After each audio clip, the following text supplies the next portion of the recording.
Good morning again. You all know the deal. Gonna go take this walk, and then we're starting on the section titled Sumeria and the introduction to the Simon Necronomicon.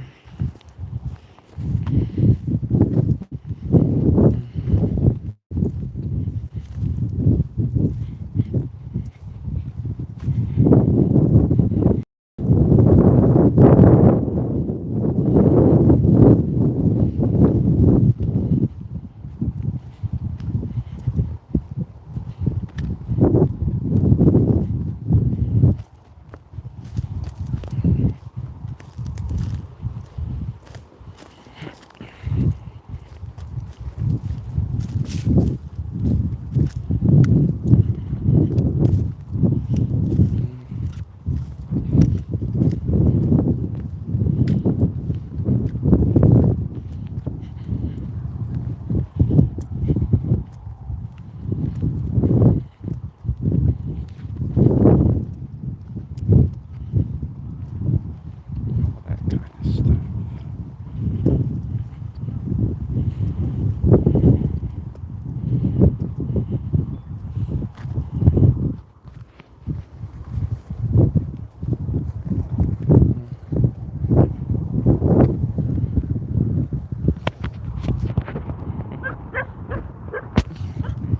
You're okay, little guy. You're okay. Oh, you're good. Oh, you're good. You're good. Yeah, you're a little dog, huh? Yeah, it's nice to meet you, man.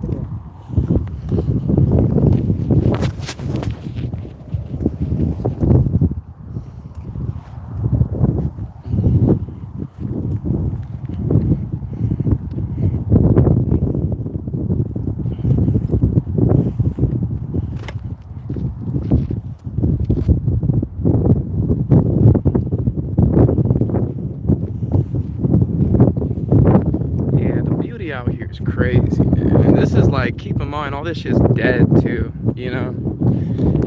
Imagine if this shit were actually green and alive. You have flowers everywhere. Straight up Garden of Eden. Seriously.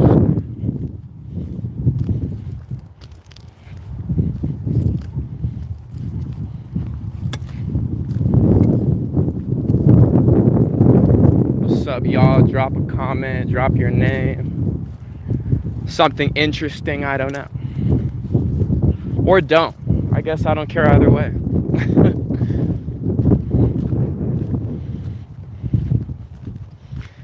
Yeah, say something interesting, don't say something interesting. Honestly, I really don't care. The point of these lives is more so to have an archive of clips and videos and information that I can go back through to reference. I mean, don't get me wrong, I hope that all this shit blows up, you know what I mean? But even if it doesn't, I don't particularly, that's not really the point of this. Obviously, I'm taking advantage of the beautiful imagery I have out here to reel people in. But then once we get to this bench, we're starting on Sumerian, man. So if you're not into the occult or the Anunnaki, Sumerian mythology, Thelema, Aleister Crowley, H.P. Lovecraft, Lovecraftian mythos, Cthulhu, etc., I'd probably recommend you leave. Or if you're just here for the nature, that's cool too. Just stay and enjoy the view, I guess. What's up, Oreo? How's your day, brother?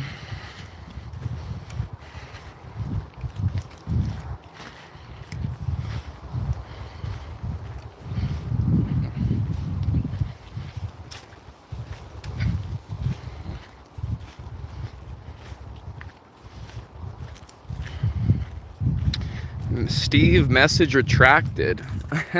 What did you say, Steve? I didn't even see what you said, dog. My day's going pretty good, Oreo. It just started. I woke up, I had my cup of tea, took my dog out for a walk, and then trying to just continue this series. I mean, we're gonna go book by book. Now I'm just taking my second walk. Oh, okay. Bye, Steve. I appreciate that. Appreciate that, Oreo. Yeah, no, it's going pretty good though. Honestly, it's just starting. So we're just gonna get to this memorial bench where this kid drowned to death. Rest in peace. And we're gonna continue on this book. Yeah, I'm wondering maybe it got deleted because he left. Maybe when you leave it retracts them. I don't know. I don't know. But are you a new viewer, Oreo, or have you been here before?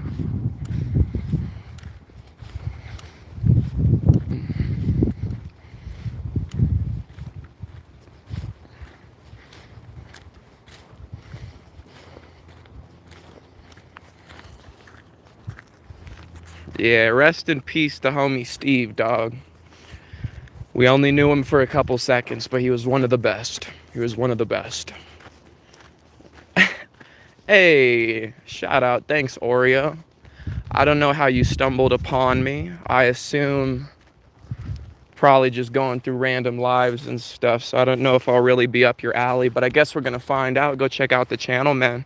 Well, what are you interested? What do you, like, give me your top 3 categories that you vibe with.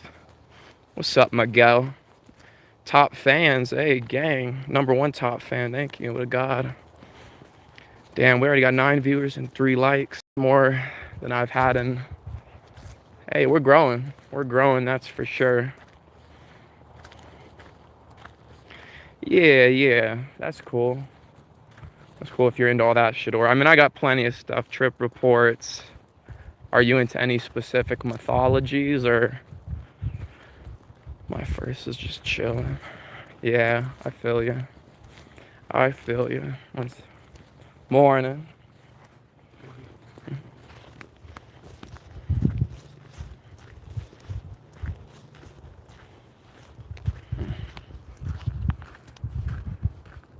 Yeah, where are you from, Oreo? You from out here, or not out here? You don't even know where I'm at. My bad. I'm in Colorado right now. Where are you at? Look, we got the private. Well, you probably can't see the view from here, but there's a beautiful private lake right there. The wind blowing. Alright, it's getting hot as fuck in this leather jacket, guys. I'll take this shit off, bro.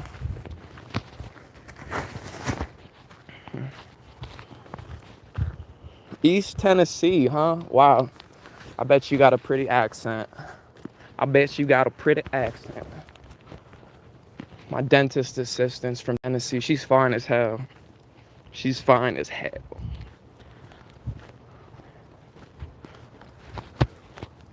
My bad. Alright, guys. As always, this is the view. This is a memorial bench. Rest in peace to Matthew Daniel Josie. He drowned in this, you can't see it, but there's a little creek that goes through all this. Your accent sounds weird on camera. Maybe to you, I'm sure it does. But yeah, rest in peace this guy, man. Memorial to him.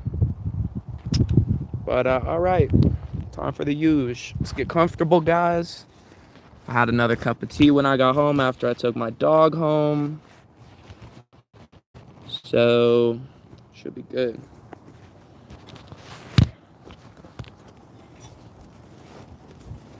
Rest in peace, man. Seriously, bro. Yeah, look, this is the amulet I made out of metal the other day. It's like the first amulet from the Simon Necronomicon. I'll show you real quick.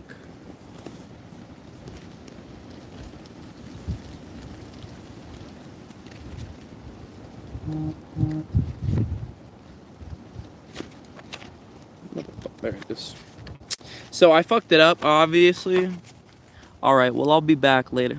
Alright, Oreo, I'll catch you later, dog. Thanks for talking, man. I appreciate it. Thanks for the view and thanks for the sub, brother. Or sister, whoever, I don't know. But yeah, look. That's the first amulet. I fucked it up, obviously. I had all the lines continue through, but whatever, it's fine. Alright. Let's continue where we left off. We're in the introduction, and we are at the section titled Samaria on page XVII, which I believe translates to page 17 in Roman numerals. I'm not sure, but alright. Samaria. that a reclusive author of short stories who lived in a quiet neighborhood in New England, and the manic, infamous master magician who called the world his home, should have somehow met in the sandy wastes of some forgotten civilization seems incredible. That they should both have become prophets and forerunners of a new aeon of man's history is equally, if not more, unbelievable.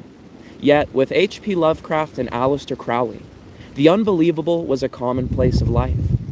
These two men, both acclaimed as geniuses by their followers and admirers, and who never actually met, stretched their legs across the world, and in the 7 league boots of the mind they did meet, and on common soil, Sumeria. The leftist look, rest in, this nigga said, oh, gross, gross, top or bottom. The left, why y'all all hating on me, dog? Y'all are all fucking haters, dude. Come in my live to call me a leftist and ask if I'm gay. The fuck, bro? Y'all are haters. Y'all are mad, bro. Alright. Sumeria is the name given to a once flourishing civilization that existed in what is now known as Iraq, in the area called by the Greeks Mesopotamia, and by the Arabs as simply the island, for it existed between 2 rivers, the Tigris and the Euphrates, which run down from the mountains to the Persian Gulf. This is the site of the fabled city of Babylon, as well as of Ur of the Chaldees and Kish, with Nineveh far to the north. Each of the 7 principal cities of Sumeria was ruled by a different deity, who was worshipped in the strange, non-Semitic language of the Sumerians, a language which has been closely allied to that of the Aryan race, having in fact many words identical to that of Sanskrit, and it is said to Chinese. No, you're right, Miguel. You're a G. You don't be hating. I appreciate you. Got me like a rock. I got you bricked up right now, Casey Derula. You bricked up right now, dog? Shit. We'll see a picture. Go crazy.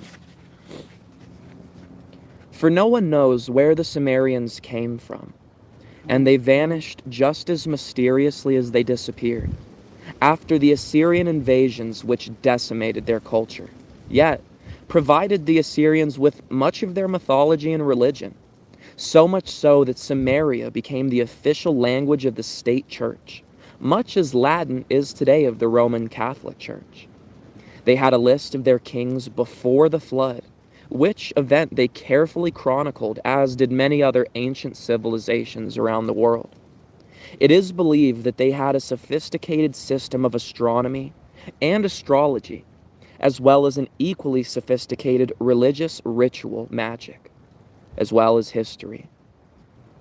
This all begins at Sumer for the Western world, for it is here in the sand buried cuneiform tablets that recorded an age, that the first creation epic is found, the first exorcism, the first ritual invocations of planetary deities, the first dark summonings of evil powers, and, ironically, the first burnings of people the anthropologists call witches. Why are you reading outside like a gay hipster? Oh, God, man. Hey, boy, the fuck you reading? That's Satan's book? Play free. You guys are fucking... It's definitely a demonic book. I wouldn't recommend you practice it or anything. As I've said before, guys, I'm not saying that you should practice any of this shit. Yeah, you're funny, my mom. You're hilarious. No, I mean, you're not wrong, but that's kind of what I'm going for. Like, think about the vibe, right? I got all this nature around me. I'm looking sexy as hell. I got a book on. I mean, that's the vibe, dog. That's the vibe. You feel me, bro? Come on. Yeah. But yeah, like, I wouldn't recommend you practice any of this. Like I said, it's like Sun Tzu says, in order to defeat the enemy, you must know the enemy. So if you want to defeat the devil, you have to know how he thinks and how he works. And that's why I believe it's important to study the occult, so that when they start trying to do shit like that, you know what they're doing and you can put an end to it. Hey, I appreciate that, man. I appreciate that, Mom. My mom. You a G, dog. All right. Thanks, brother. You too, man. You too. You go around, go troll some more people, go rage bait. I support it fully. I love the rage bait. I'm a rage baiter as well, dog. All right. Lovecraft's mythos deals with what are known as chthonic deities. That is, underworld gods and goddesses much like the Leviathan of the Old Testament. The pronunciation of chthonic is chthonic, which explains Lovecraft's famous Miskatonic River and Miskatonic University. Not to mention the chief deity of his pantheon, Cthulhu, a sea monster who lies, not dead but dreaming below the world. An ancient one and supposed enemy of mankind and the intelligent race. Cthulhu is accompanied by an assortment of other grotesqueries, such as Azathoth and Shub-Niggurath. It is of extreme importance to occult scholars that many of these deities had actual counterparts, at least in name, to deities of the Sumerian tradition. That same tradition that the magus Aleister Crowley deemed it so necessary to rediscover. The underworld in ancient Sumer was known by many names, among them Absu, or the Abyss, sometimes as Nar Mataru, the great underworld ocean, and also as Kutha, or Kutu, as it is called in the Enuma Elish, the creation epic of the Sumerians. The phonetic similarity between Kutha and Kutu and Chthonic, as well as Cthulhu, is striking. Judging by a Sumerian grammar at hand, the word Cthulhu or Cthulhu, Lovecraft's Cthulhu Sumerianized, would mean the man of Kutu, the man of the underworld, Satan or Shaitan, as he is known to the Yazidis, whom Crowley considered to be the remnants of the Sumerian tradition. The list of similarities, both between Lovecraft's creations and the Sumerian gods, as well as Crowley's magic, can go on nearly indefinitely and in depth, for which there is no space here at the present.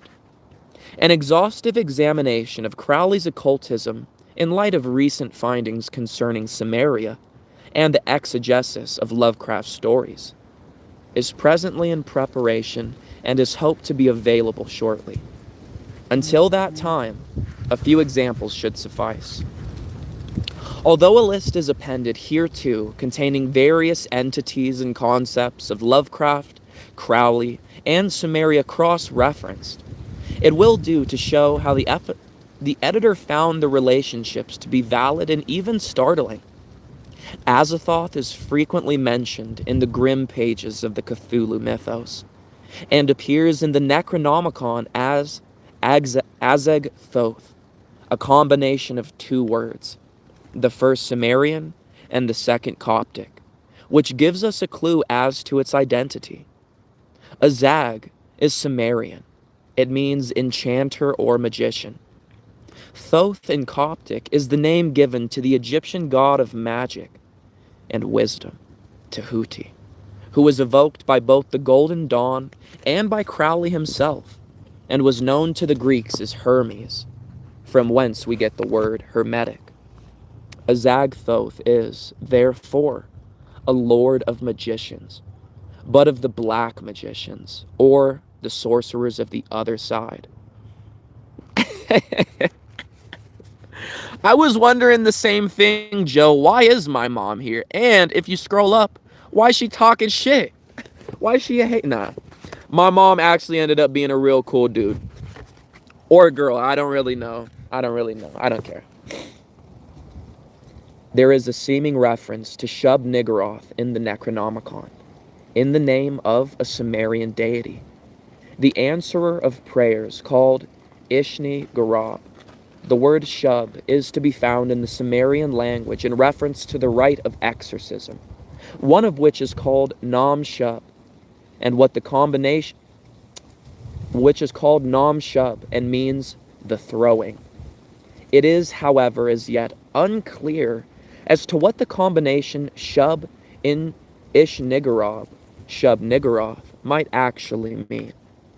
There was a battle between the forces of light and darkness, so called, that took place long before man was created, before even the cosmos as we know it existed. It is described fully in the Enuma Elish and in the bastardized version found in the Necronomicon, and involved the Ancient Ones, led by the serpent Mumu Tiamat and her male counterpart Absu, against the elder gods, called such in the end, led by the warrior Marduk, son of the sea god Enki, lord of magicians of this side, or what could be called white magicians. Although close examination of the myths of ancient times makes one pause before attempting to judge which of the two warring factions was good or evil, Marduk won this battle, in much the same way that the later St. George and St. Michael would defeat the serpent again. The cosmos was created from the body of the slain serpent, and man was created from the blood of the slain commander of the ancient army, Kingu, thereby making man a descendant of the blood of the enemy, as well as the breath of the elder gods, a close parallel to the sons of God and daughters of men referenced in the Old Testament. Yet, although the identity of the victor is clear, there were and are certain persons and organizations that dared side with the vanquished, believing the ancient ones to be a source of tremendous and most unbelievable power. Worship of the ancient ones in history. Let them curse it that curse the day, who are skillful to rouse Leviathan. Job chapter 3, verse 8. Ha! What's up, Face? Shout out, dog. I don't know if you're still here, if you're just... Wow, it doesn't look as beautiful as I would wish to show you right now. Obviously, everything's dead. But hey, thanks for popping in, Face. Always good hearing from you, brother. I don't know if you want to stay. We're on that devil shit. We're on that devil shit right now. I'm just playing, dog. I'm just playing. All right. From the Bible, Job chapter 3, verse 8. Let them curse it that curse the day, who are skillful to rouse Leviathan. S.H. Hook, in his excellent Middle Eastern mythology, tells us that the Leviathan mentioned in Job of the Bible and elsewhere in the Old Testament is the Hebrew name given to the serpent Tiamat, and reveals that there was in existence either a cult or scattered individuals who worshipped or called up the serpent of the sea or abyss. Indeed, the Hebrew word Tehom, which the majority of scholars take to be a survival of the name of the chaos dragon Tiamat in the Hebrew text. It is this Tiamat or Leviathan that is identified closely with Cthulhu or Cthulhu within the pages of the Necronomicon, although both names are mentioned independently of each other, indicating that somehow Cthulhu is the male counterpart of Tiamat, similar to Absu. This monster is well known to cult worship all over the world. In China, however, there is an interesting twist. Far from being considered a completely hostile creature, dedicated to the erasure of mankind from the pages of existence, the dragon is given a place of preeminence, and one does not hear of a Chinese angel or saint striving to slay the dragon, but rather to cultivate it. The Chinese system of geomancy, feng shui, pronounced feng shui, is the science of understanding the dragon currents which exist beneath the earth. These same telluric energies that are distilled in such places as Chartres Cathedral in France, Glastonbury Tor in England, and the ziggurats of Mesopotamia. In both the European and Chinese cultures, the dragon or serpent is said to reside somewhere below the earth. It is a powerful force, a magical force, which is identified with mastery over the created world. It is also a power that can be summoned by the few and not the many. All other cultures around the world have a version of the Leviathan. That is very true. If you dive deep into all mythologies, you'll find they're all telling the same exact story. And that's why I believe you should study all of them, you know what I mean? Study all of them, put the pieces together, and you'll see the common denominator between all stories. It's the Prisca Theologia, as Hermes Trismegistus would call it, the prime unified religion. The original religion we had way back at the dawn of humanity, before we were split at the Tower of Babel. They called it the Prisca Theologia, the original religion. However, in China, there did not seem to be a backlash of fear or resentment against this force, as was known in Europe and Palestine. And the symbol of might and kingship in China is still the dragon. In the West, the conjuration, cultivation, or worship of this power was strenuously opposed with the advent of the solar monotheistic religions, and those who clung to the old ways were effectively extinguished. The wholesale slaughter of those called witches during the Inquisition is an example of this, as well as the solemn and twisted, that is to say, purposeless and unenlightened celibacy that the Church espoused. For the organ of Wilhelm Reich is just as much Leviathan as the Kundalini of the Tantric adepts, and the power raised by the witches. It has always, at least in the past 2,000 years, been associated with occultism and essentially with rites of evil magic, or the forbidden magic of the enemy and of Satan. And the twisting, sacred spiral formed by the serpent of the caduceus and by the spinning of the galaxies is also the same Leviathan as the spiral of the biologist's code of life, DNA, the goddess of the witches. Okay, I might read until...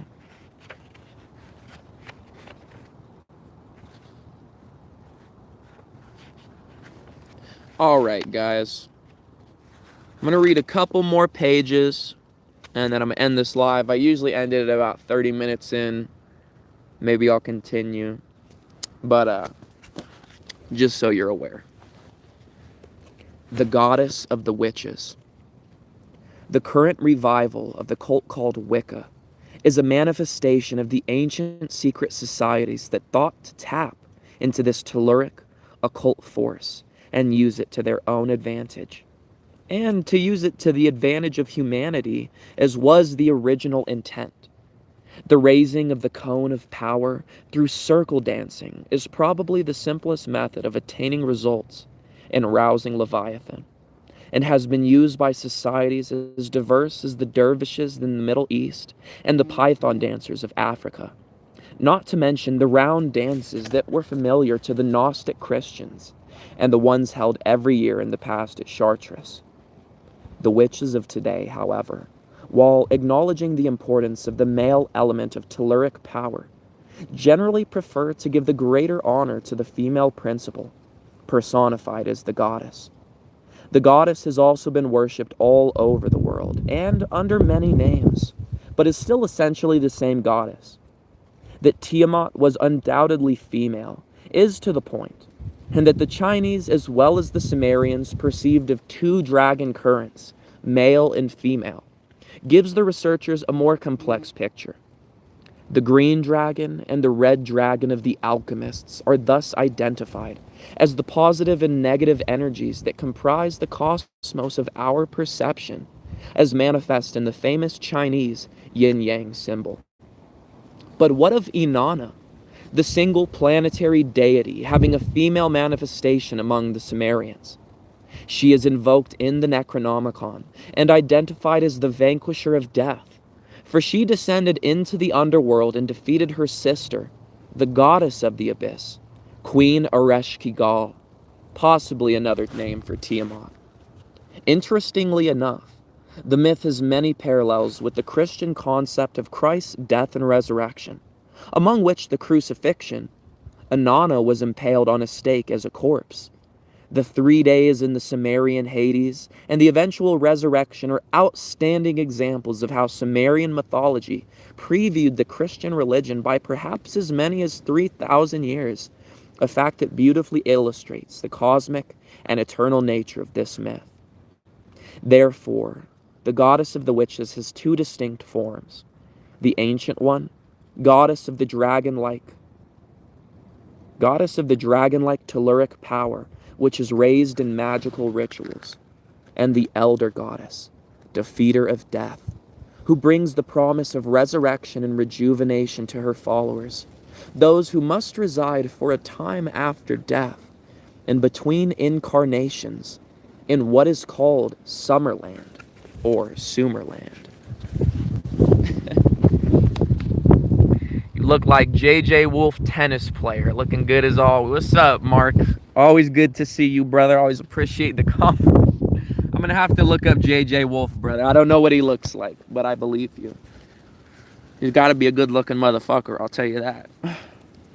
All right, guys. Damn, Mark, I feel bad, brother. You just got here too, but you know I usually leave at about 35 minutes in, so I'm gonna read these last 4 pages.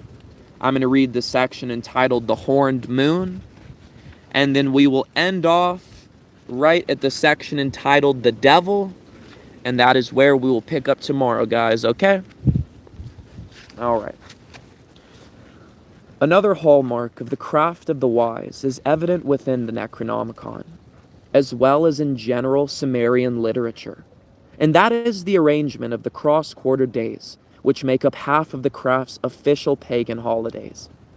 These occur on the eves of February 2nd, May 1st, August 1st, and November 1st, and are called Candlemas, Beltane, Lammas, and Samhain or Hallows, respectively. The name Lammas has a curious origin in the dunes at Sumer. It is no less that the name of one of the 4 mythological beasts of the astrological fixed signs, Lammas, being the name of the half-lion, half-man guardian of Leo, the sign governing most of August when the Feast of Lammas takes place, and Ooster being that of Aquarius or February, Sed that of Taurus, May, and Natig that of Scorpio or November. I do not believe that this is a fantastic assumption, the Sumerian origin of the Feast of Lammas. Indeed, it seems just as valid as the idea of Idris Shah concerning craft etymology as presented in this book, The Sufis.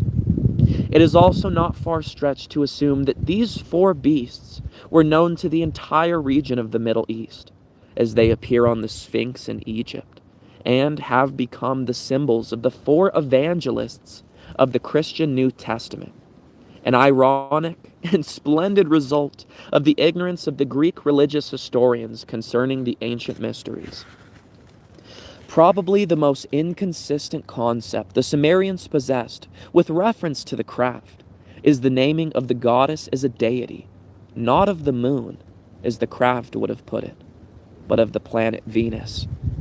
The moon was governed by a male divinity, Nana, like Inanna, but minus the initial I, and was considered the father of the gods by the earliest Sumerian religion. It should be noted, however, that all of the planetary deities termed the zoned ones, or zonai in Greek, and indeed all of the Sumerian deities had both male and female manifestations, showing that the Sumerians definitely recognized a yin-yang composition of the universe. The male moon idea is, the editor is given to understand, common to the so-called Aryan mythologies. Why he moved his head like that? Well, Salmon, the reason I move my head like that when I talk is, well, it's hard to describe, but when you're reading aloud, like, I'm having to move my body so I can hit the certain high notes or low notes when I'm talking or make something sound like a question.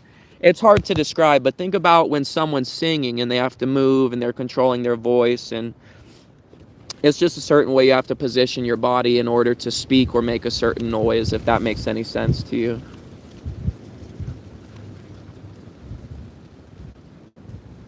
There is also evidence to show that every god and goddess also had both a good and an evil nature, and evil gods were banished in the exorcism formula of that civilization, as well as the lesser forms of demon. We're now entering the section titled The horned moon. As mentioned, the god of the moon was called Nana by the Sumerians. By the later Sumerians and Assyrians, he was called Sin.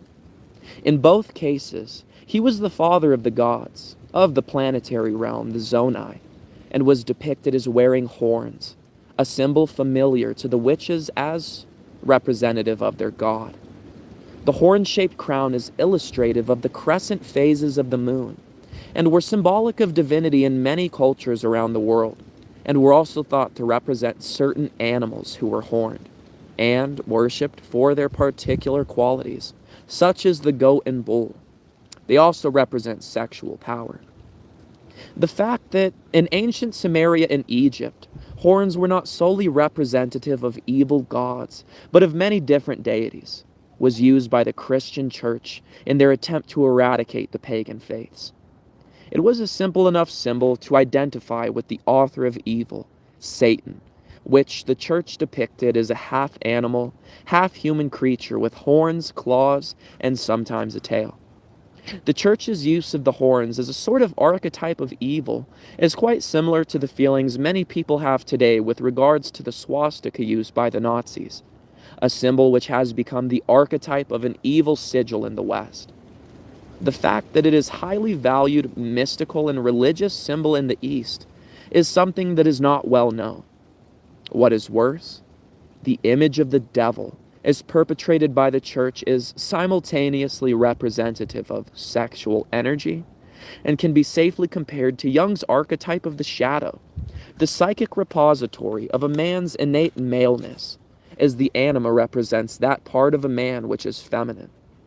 Truly, the pictures painted of satanic ritual by the pious Catholic clergyman was one of sexual orgies and perversions, and the handbook of the Inquisitors, the Malleus Maleficarum, which has been responsible for the deaths of many more people than even Hitler's Mein Kampf, is full of detailed sexual imagery and reveals the nature of the souls of the monks who wrote it, rather than of the innocents it was used to massacre. Eventually, Satanism, Protestantism, and Judaism were inextricably woven together to form a patchwork quilt of evil that the church attempted to destroy during the Middle Ages with fire and sword. As a matter of fact, a certain type of devil did exist during those times, but, ironically, the acolytes of hell were never usually brought to trial. Something which stems from the fact that many of those who celebrated and attended the infamous Black Masses of the period were Roman Catholic clergymen, many of whom had been pressed into his service at a young age by their parents, who wished to see their sons brought up well-fed and educated in those uncertain times, where the church was the sole power and refuge. The frustration at being condemned to a life that demanded the abandonment of society and a normal life led many priests to express their hostilities through the office of the demon, the Black Mass. Often, while this was also a means of political demonstration, as the church controlled virtually all the political life of the period, in a way, as though in a test tube at a philosophical laboratory, Aleister Crowley was brought up under similar conditions, although very far removed in time from the days of the church's immense temporal power. Coming from a fanatically religious Christian family, and suddenly freed upon the neighborhood of Cambridge, Crowley did, in a sense, turn Satanist. He identified strongly with the underdog, politically as well as spiritually, and came eventually to take the name of the beast as his own, and expound a philosophy that he hoped would rip apart the worn tapestry of the established moral Christian atmosphere of Victorian England, and expose it for what it really was, a carpet made of many ingenious threads, and not God or eternal happiness at all, only Nat. Therefore, it seemed almost logical that he should seek in the defeated, old religions of the world for that basis of his new philosophy, and some say his new religion. He raised the female aspect back up to one of equality with the male, as it was in the rites of Egypt and of Eleusis. Our Lady Babylon, his spelling, became a theme of many of his magical writings, and he received his credo, the Book of the Law, through a woman, his wife Rose Kelly. The lunar element, as well as the Venusian, are certainly accessible in his works. It has even been said in occult circles that he had a hand in putting together the grim war of one Gerald Gardner, founder of a contemporary witchcraft movement called the Book of Shadows. The moon has an extremely important, indeed indispensable role in the tantric sex magic rites that so preoccupied Crowley and the OTO. There can be no true magic without woman, nor without man. And in the symbolic language of the occult, there can be no sun without the moon. In alchemy, ceremonial magic, and witchcraft, the formula is the same, for they all deal with identical properties. Whether they are called the sun and moon of the elixir vitae, the male and female participants in a rite of Indian or Chinese tantricism, or the shadow and anima of Jungian depth psychology. For many years, the moon remained the prime deity of the Sumerians, constituting the essential personam of a religious and mystical drama that was performed roughly 3000 BC amid the deserts and marshes of Mesopotamia. Side by side with the worship of the moon, Nana, there was a fear of the demon Pazuzu, a genie so amply recreated in the book and the movie by Blotti, The Exorcist, and similarly recognized as the devil himself by the church. Pazuzu, the beast, was brought to life by Aleister Crowley, and the demon walked the earth once more, with publicity provided by H.P. Lovecraft. Ein Sof, huh? Well, you know enough about Kabbalah to know what that is, but how much money for that? I don't know. Shoot me an offer, I guess. Shoot me an offer first. Morning. All right, but like I said, that's where we're gonna end off the reading today, guys. We are on page XXVIII, so I'm gonna assume that means page 28, I believe. So we're on page 28 of the introduction. We're ending off where it starts for the devil, and we'll continue the rest of the reading tomorrow like usual, guys. Put back on my clothes and let's get home.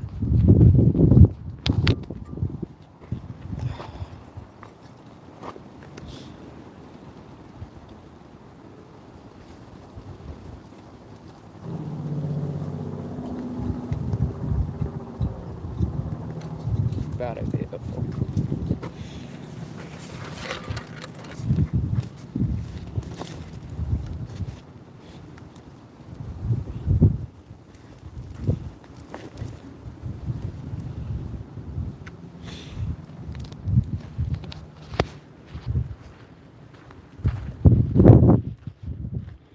Yeah, shoot me an offer, bro. Shoot me an offer. If it's enough money, I might take it up. I don't know. Ghostbusters. These are all the most... Are you people real, or are you guys like AI bots that just go to lives and make random comments? I really can't tell.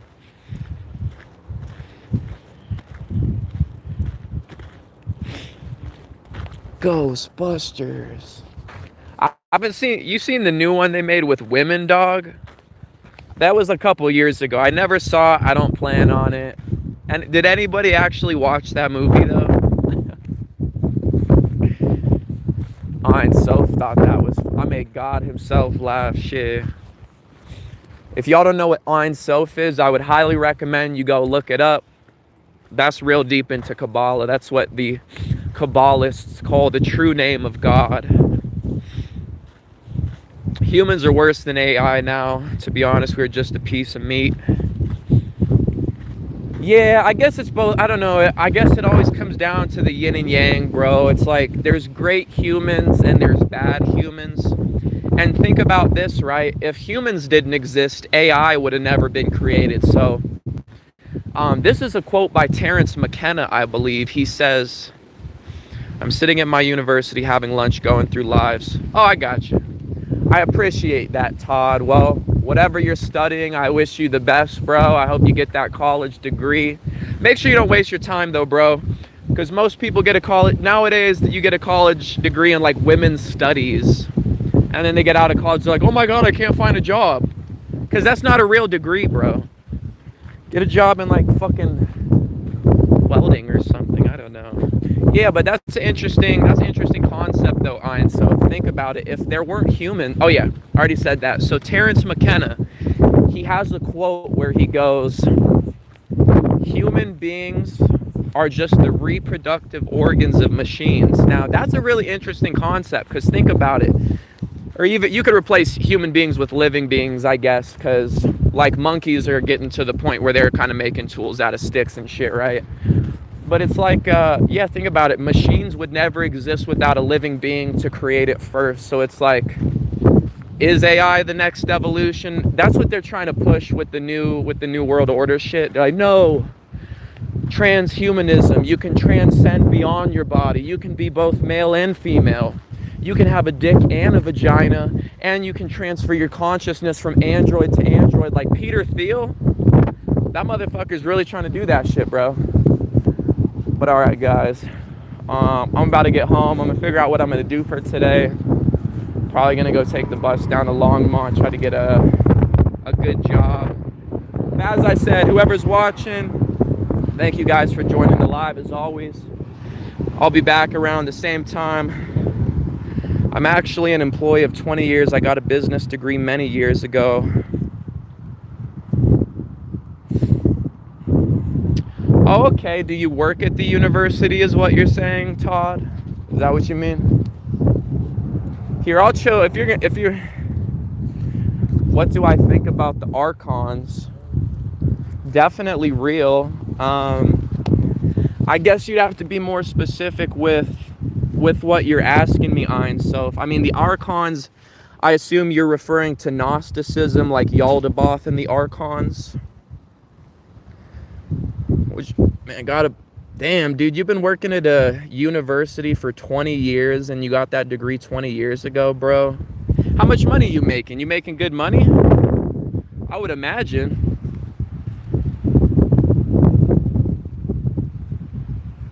But yeah, Ein, so if you're gonna have to be more specific with that question.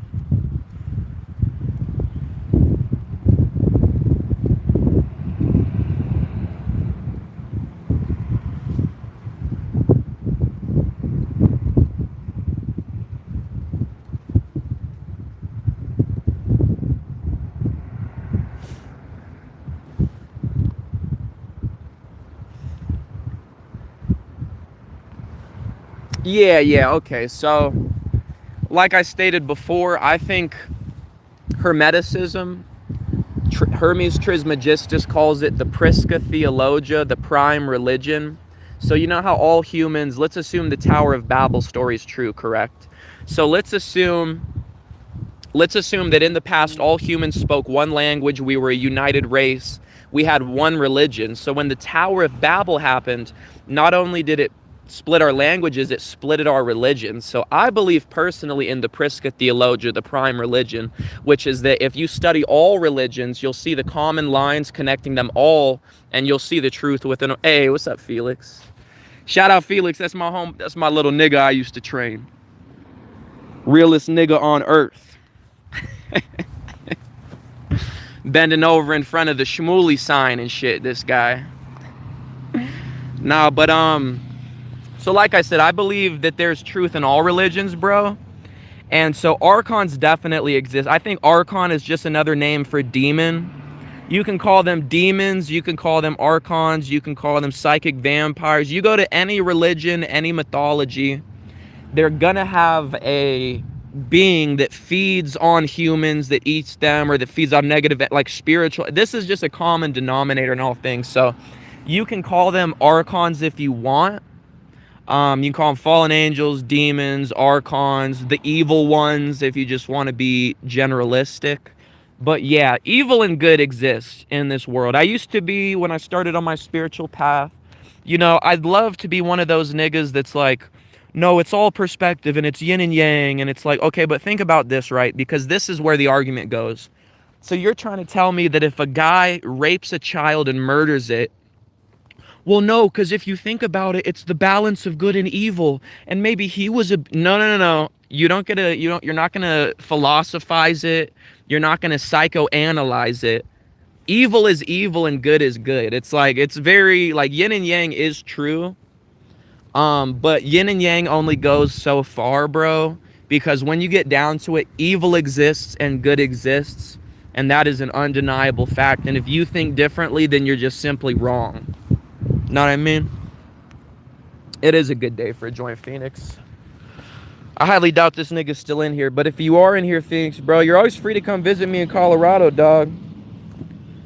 Carlos Castaneda, like the teachings of Don Juan. I've only read the teachings of Don Juan, bro. So if you have another recommendation by him, please give me one.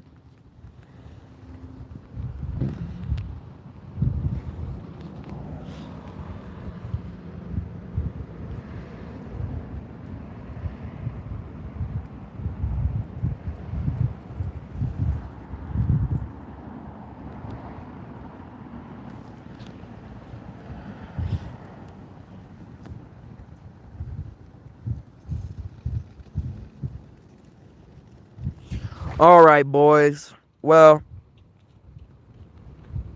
I don't want to leave in the middle of our conversation, but my shit's about to die. Yeah, man. Well, Ein Sof, I hope you subscribe, bro. It was actually good talking to you. If you ever would like to join the live with me, bro, we could definitely go back and forth over live if you want to. But all right. Yeah, hell yeah, man. Bet. Thanks, bro. I'll probably be back tomorrow morning around the same time. If you want to chop it up more, I'd love to, dude. You can add me on Instagram if you want to chat, bro. All lowercase, no spaces. Elliot B702. ELLIOT B702. Bet. All right, I'll see you, dog. You guys have a good one, man. Discord. Give me 1 second.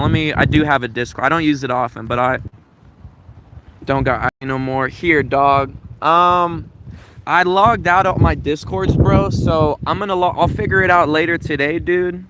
If you hop in the live tomorrow or another day. Yeah, my bad. It's because I exited out. I'll figure out my Discord, dude. And then if I see you in another... Yeah, my bad. I know it's bugging, bro. All right, well, I'll see you around, bro. I'll definitely get that login to Discord for you so you can add me. Just comment on one of my videos. Just comment some bullshit on a random video so I can find your YouTube, and then I can just comment it back to you, all right?